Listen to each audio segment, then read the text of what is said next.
morning. I'm not only BEREC Chair 2022, I'm also Director at the Dutch Telecoms Regulatory Organization, and we are part of the ACM, the Authority for Consumers and Markets. And 3 weeks ago, I spoke to our spokesperson, let's call him Harry, and Harry is the one who tries to think of the clever lines you put on LinkedIn, the ones that you try to tell everything and sometimes turn out to be quite meaningless. And Harry said to me, how come I always say that we support and we enable and we promote? When can I finally say that you're doing something? And I said, Harry, welcome to the regulator. Let me say first, I'm very grateful and honored to be in a room with so many people who are actually doing the rollout. Harry couldn't make it today, but I'm sure he's jealous because he would have loved talking to you. So thank you very much for actually making the rollout work. Second, I thought it would be good to make a bit more concrete on what we do in BEREC. And third is, I will conclude on the happy note that I think that together we are helping to attain the very ambitious targets that Eric already talked about and that Roberto Viola also alerted to. So what are we doing in BEREC? As stated before, we are the organization of the European regulators. And we have one European framework which aims to create one European single digital market. So it's very important to have a consistent implementation of that same regulatory framework. But at the same time, of course, Europe consists of different economies, different markets, different topologies, different histories. You talk about rollout in rural sector. I mean, the rural sector in the Netherlands is, of course, very impressive, but it's hard to actually compare that to rolling out in the forest of Sweden, rolling out on the islands of Greece, or rolling out on the plains of Spain. So we have to make sure that we implement in an effective and efficient manner a consistent framework that works in the diversity of the markets that we have at hand. And that is what we try to do at BEREC. And we do that through, first of all, monitoring what is out there. What does our rollout look like? How can we help to pinpoint the white spots that we have in the various markets to make sure that if governments decide to provide state aid, they actually target the white areas and they do not crowd out the private investment? We don't only monitor, we also collect the practices that we see in the markets to learn and to formulate best practices to make sure that we stay within the boundaries of the regulatory framework.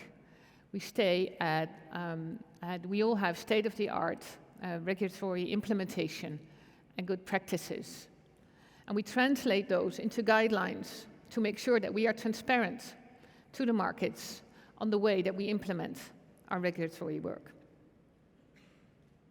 So we monitor, we learn, we exchange best practices, we formulate guidelines to enhance our consistency, and we also provide advice on the different legislative proposals that are fabricated or thought of in Brussels to make sure that with all the new regulation, they are all consistent with one another and trying to reach that same goal, the very ambitious targets of the digital and green transition that the chair of the FTTH Council already alerted to. So what does that mean for fiber rollout? First of all, as Roberto already told you, the European Electronic Communication Code, which is now being implemented throughout the various nation states, has some very interesting innovations that we're now putting into practice as they are being transposed into national legislation. First of all, the code tasks us more clearly than ever before to not only make sure that the markets are working and that competition is at a sufficient level, it also tasks us with promoting investments. And the first way to do that is, of course, to make sure that there is an adequate level of competition, because competition drives investment. The second way is to make sure that we have a stable regulatory environment. Fiber is, of course, a game for the long haul. It's not about quick profits. It's about infrastructure that is going to last us for quite some time. So it's very important to have a stable regulatory environment to give you the kind of certainty that you need. And the third very specific example is that we have started a deep dialogue within BEREC on how we make sure that we guide the transition from copper to fiber in an orderly manner. So last year we made an inventory of what we are all doing, and more than half of the NRAs in Europe already have policies in place that exactly address that issue, how to make sure that the copper legacy is phased off in an orderly and consistent manner, to make sure that the business case for fiber is, of course, going to be a viable one. The other one is on sharing. And we have always been very favorable of sharing passive infrastructure, be it ducts, be it poles. But as Roberto already said, we have also new instruments in the code. So we can offer much more regulatory recognition, as it were, to proposals to co-invest. And I think Italy has already had the premiere, and we're all looking very much to that example to see how that works out. But of course, France has already had some experience that if you have a co-investment plan and you share your infrastructure, you will be treated, that will be taken into account when you talk to a regulator about the regime that is applicable to that certain network. So sharing, given the enormous capacity that fiber promises, sharing is much more something that we are very open to and are really looking forward to receiving more proposals, as Roberto also stated. And then finally, regulation. Because the rollout itself is, of course, not the aim. For us at BEREC, the aim is connectivity for all. Connecting businesses, connecting consumers, connecting citizens, connecting people, connecting organizations. So we regulate there where we still see that we need to promote the better workings of the market where that is in order. But what we do see, and I think that is really an important trend, is that we deregulate more and more in Europe. That was, of course, always the goal when we started out 20 years ago. Start deregulating as soon as possible. We used to regulate actually 18 different markets in telecoms. At present, there's only 2 designated by the European Commission, from 18 to 2. That doesn't make life any easier, by the way, because we have also been tasked with making sure it is much more fit for purpose, and that we take into account the real situation that we have in every single region. Because the rollout of fiber has shown us very different players, different than what we used to in telecom. We have utility companies that roll out. We have wholesale-only companies. We have companies working together rolling out. And they all start in certain parts of the country. They might start in cities, or they might be specializing in regional rollout. So that means that more and more NRAs look not at their national market, but start looking really at the region. A country like Denmark, I don't think Denmark is, when you think of a large country, you don't think of Denmark. It's not the first country that comes to mind.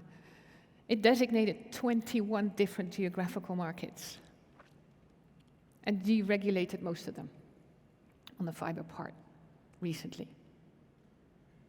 So we are paying closer attention to what is happening out there and making more fit-for-purpose regulation as we go about it.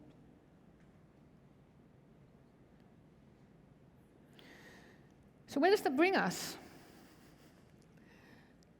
At BEREC, we've said that the real aim we have is making sure that we promote meaningful end-to-end connectivity serving societal needs.